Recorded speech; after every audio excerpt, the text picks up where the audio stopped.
Mary's personality is very hard. She's a she's very aggressive personality, not physically, but like go in, get it done. Doesn't matter your age, doesn't matter your capabilities, it doesn't matter when she asks. You go in, you get it done. If you complain, you get in big trouble. If you don't do it exactly to her specifications, you get in big trouble. If you have questions about how to do it better, you get in trouble. If you didn't do it in a timely manner, you get in trouble. So there were a lot of like, she was very, very hard and she was very strict, and she tended to pick on me a lot more so than the other kids. I couldn't tell you why. I don't typically follow this channel, and I don't usually pay attention to stuff from other artists, but Mykelti Padron and Tony sat down and discussed everything during her interview with Pop Psych. I wanted to share this with you because I received it from a few of you. In case you missed it, Mykelti was questioned on the Pop Psych channel. Since David is a psychologist, he examines reality TV from a psychological standpoint. He can talk about narcissism and the narcissistic things that occur in narcissistic families, and he can sort of comprehend the dynamics that we see play out. Additionally, Mykelti and Tony discussed her relationship with Mary and the reasons behind her move in this episode. Why is everyone dancing? The subject matter includes Mary, Robyn's situation, Cody's situation, and other interrelated subjects. While talking about Mary, I found this to be intriguing since while I was viewing it, I received a text message from a girl from the EUB that I am acquainted with. She actually grew up with Mary's youngest sisters and was close friends with one of them. And it's likely that you are all familiar with her from my comments as Ellen. Ellen had a close friendship with one of the sisters, and she has consistently told me that Mary's family is violent and bullies. They might be highly verbally aggressive and overreact because they are frightening and have very large tempers. She claimed that because Mary's father was a teacher, she had told me stories about her time at school. One such story involved having to run or hide behind stairs, I believe she said. Given that Bill had a reputation for being somewhat violent, it could have been a desk from him. Ellen had sympathy for the girls since Bill was so violent, but it was also very difficult to be friends with them because they were so verbal and threatening. I believe she once told me that Bill had struck her on the head with a brush or a ruler, but I can't recall. They were bullies, you know. There is no other way for me to describe it. And you know how having abusive parents and being bullied as a child can sometimes turn you into a bully yourself. It was sort of like that. In any case, Ellen texts me and says that this is exactly how being around her younger sisters felt. I really understand and sympathize with Mykelti's situation. Either Joe Darger and his wives are on vacation, or Cody and the wives are off to lunch, correct? They are all sitting out, along with Cody. They're talking about something, but I'm not sure if it's at a brunch or dinner. Living in the same house, Cody remarks during the chat that he has had abusive wives who have discovered that sharing a kitchen is abusive. Then, knowing that Cody is referring to her, Mary breaks down in tears and says, "I'm sorry, Janelle, I didn't mean it," along with a litany of other reasons. She's sobbing as she explains that she simply doesn't know. She simply knew that she could talk like this, and as she grew older, she was able to express herself. She was yelling at people, not because she was able to speak. Her aspirations were high. She was demanding things. If someone didn't comply with her wishes, she would punish them. She will cause you emotional pain even if she doesn't physically harm you. She may call you derogatory names. She could make fun of your looks. She may scream at you, taunt you, or make fun of you. If you're a child, she might discipline you. I can see where Mykelti is coming from because, in the end, the spouses would always apologize to Mary for what Mary had done to them. She gave a concrete example to illustrate how frequently Mary would blow up at them during lunches or dinners. Man, I detest parents who prefer to take away your meals and grind you. Like's how I grew up, and Ruby Frankie used to treat her children in like manner. When they misbehaved, she would take away their food, regardless of what she thought they were doing.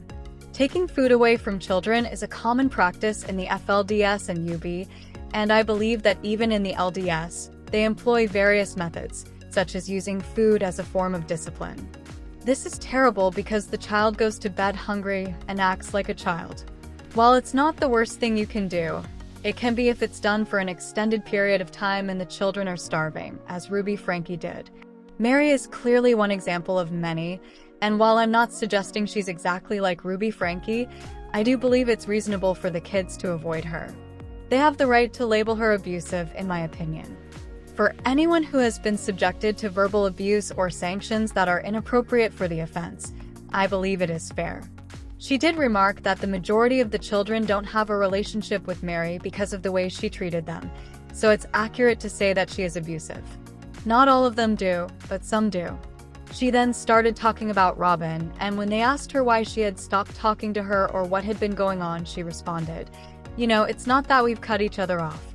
We simply aren't communicating." That seems like, semantics right now. However, she didn't elaborate on what transpired during the funeral or what was the last straw while speaking about Robyn, although it sounds likely. She was being taken advantage of by Cody and Robyn, who forced her to act as a mediator with practically everyone. She had to act as a liaison between all of the siblings and Cody and Robyn because no one wanted to speak with them. She also had to deliver messages from Cody and Robyn to everyone. Mykelti also talked about how she needs to keep her distance since she is unsure if she can trust her. She is unaware that she wasn't being tricked. Additionally, she has been studying about toxic family dynamics, where certain individuals take advantage of weaker children in order to get access to the family. Additionally, she seems to be learning about narcissistic abuse and seeing Robyn's deceptive nature. Since she was talking about how she doesn't know whether she can trust Robyn and whether she will talk about whatever she says with someone else or, I assume, on the show, something like this really got to me when I was listening to her talk about it. However, it helped me see why there might be a problem here, in the vicinity of the garrison. Robyn lost it on everyone as they got into a heated argument about the text thread regarding Christmas and exchanging gifts. They made the children feel miserable, shouted at everyone, and told them they didn't want to interact with them. They also said horrible things about how they were abusive and never accepted us. Garrison said that after Robyn had a tantrum and they ended the text thread about Christmas. Later, he received a text message from Mykelti informing him that Robyn and Cody didn't want to spend Christmas with them, that they would celebrate alone rather than as a family, and that they were done with them. As a result, Mykelti was forced to deliver a message to them that was devastating to Garrison. After he said it hurt, I received a text message from Mykelti stating that they would not be participating in the present exchange and that they were not going to do this. Additionally, it seemed as though Robyn was using her to send messages that were hurtful to her siblings, which I assume led to tension between her and them. She went into great detail about that, stating that a large portion of the mediation she had to perform led to conflict. It was not appreciated by her family. It was not appreciated by her siblings. Her siblings were upset with her. She believes she may have been duped. Well, if she was there for you, why does it matter if she did it and manipulated you? David did ask her. And bless his heart, I believe but I'm not sure that he simply doesn't comprehend the dynamics, even though I am aware that he is a psychologist. It's possible that he has no idea what it's like to be that weak little child. I'm not sure, but it seems to me that Robyn is manipulating Mykelti by involving her in her disputes. If this caused a rift between Mykelti and her siblings, it further distanced Mykelti from her family. In the end, I believe that's why Mykelti can't rely on her. All of you used to get really irritated during the first few years of the Patreon because you thought Mykelti was parodying Cody and Robyn and essentially just repeating and regurgitating their bullshit, right? She's just a little flying monkey for them, you all said. She would disparage her younger brothers in her speech. Relationships are reciprocal, she would explain. When Cody was kicking out the boys and making nonsense about the boys agreeing with him about it, she became defensive. And I think you'll start to look critically after you lose a sibling and realize you've been duped. Then, as Tony stated, she has harmed everyone else, and everyone agrees with her except for herself. What is the reason behind that? Going without contact and being able to distinguish between what is genuine and what is fake is, the greatest method to escape narcissistic abuse. And since narcissists triangulate and incessantly insert other people into your relationships, the only way to gain insight is to avoid them. It causes chaos because you get caught up in their drama, and then you're surrounded by conflicts because of them. It's all a ploy to keep you from seeing the narcissist, and I believe Robyn and Cody have both used and manipulated her. They were exploiting her to carry out their nefarious activities, and I believe she now realizes this. I regret that it took her so long, and I believe she has realized the harm that has been done. I didn't show you after all. You can view the entire interview and video, in which she discusses the difficulties of serving as the mediator and the suffering it brought on for her. And Robyn Schacht is manipulating people once more. Why? Because she's acting as though she doesn't value love. Because she was publicly accused of being the favorite, she is bashful about showing affection. Regarding the excessive affection, she is behaving as though she is shy. Since she is being publicly accused of fostering division within the family and ultimately causing things to break apart, she is acting as though she is extremely saddened by everything that has gone wrong. So that people forget that she was the one on top of Cody for all those seasons prior, touching him, kissing him, telling everyone that they should be allowed to kiss him, and all that. She is evading responsibility by playing the victim and acting as though she is shy now. Therefore, it's just another act. Thus, the entire interview is available on PopPsych. It's covered in far more detail than what I told you. And share your ideas with me. And there's more. Although Robyn Brown's sentiments regarding her husband Cody Brown's children outside of their marriage have long been known to Sister Wives watchers, her recent remarks made her feelings about the children quite evident after she had long emphasized the value of their multiple family. After decades of multiple marriages, Robyn is Cody's lone surviving wife and has never been easy to get along with. Robyn has had to deal with the aftermath of the divorces and their effects on her children, even though she has expressed desire in staying married to Cody after his previous 3 wives, Mary Brown, Janelle Brown, and Christine Brown, all left the family in recent years. Despite being the father of 18 children in total, only 5 of them are Robyn's biological and adopted children. Even though Robyn doesn't get along well with the majority of Cody's 13 other children, Cody and Robyn have been explicit about repairing their relationship and maintaining their close-knit family throughout Sister Wives Season 20 thus far.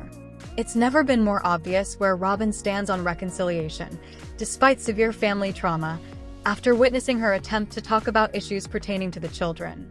Although Robyn has always had issues with her relationship with Cody's older kids, the past several years following his 3 divorces have been particularly difficult for her. Cody's perceptions of her fellow sister wives were altered by the breakdown of her relationships with Mary, Janelle, and Christine, which frequently made it more difficult for her to assume parental responsibilities. Even though Robyn has made it apparent in prior years that she finds her interactions with Cody's children challenging, it wasn't until the most recent Sister Wives episode that she seemed to completely reject them.